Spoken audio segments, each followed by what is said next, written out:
Damon. Hello, brother.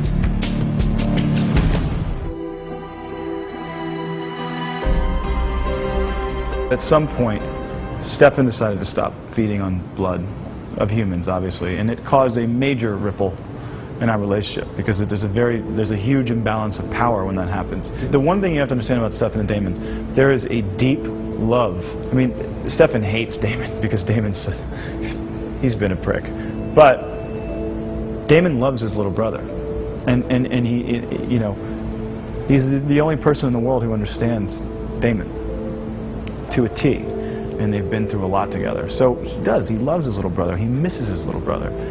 He's pissed at his little brother, but he loves him, which is what happens with siblings. What are you up to, Damon? That's for me to know and for you to ... Fun sources. You know, it's like, you watch some actors, you watch guys like Jack Nicholson. There's always something going on in that guy's head that you can't figure out what it is, but you know he's mentally up to no good. Is Damon going to be mean forever? I don't think anyone's mean forever. I think that there's varying degrees of meanness. It's also your perspective. But Damon has reasons for everything he does. You're going to start seeing different sides of Damon, for sure. I don't think he's a one-note evil dude.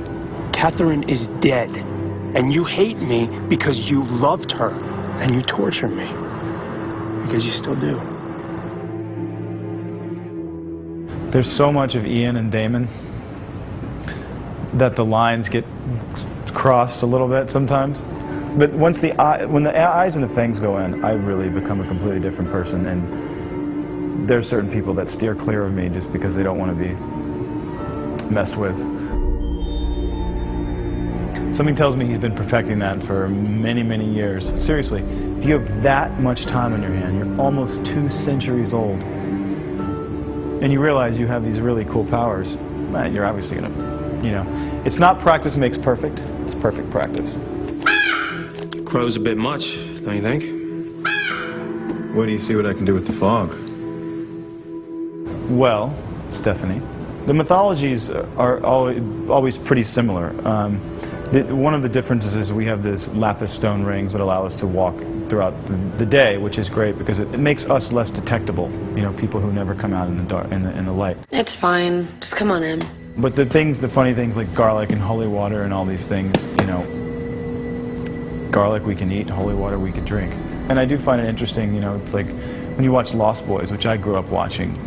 Every month I watch that movie, you know, and garlic and holy water really mess those guys up. I can't wait to do a scene where I walk into a restaurant and I order, you know, like the Cuban chicken with extra garlic or something, you know what I mean? There are cool things like that in our scripts that sort of lend itself to understanding that these things don't bother us. I've been invited in, and I'll come back tomorrow night and the following night, and I'll do with your little cheerleader whatever I want to do, because that is what is normal.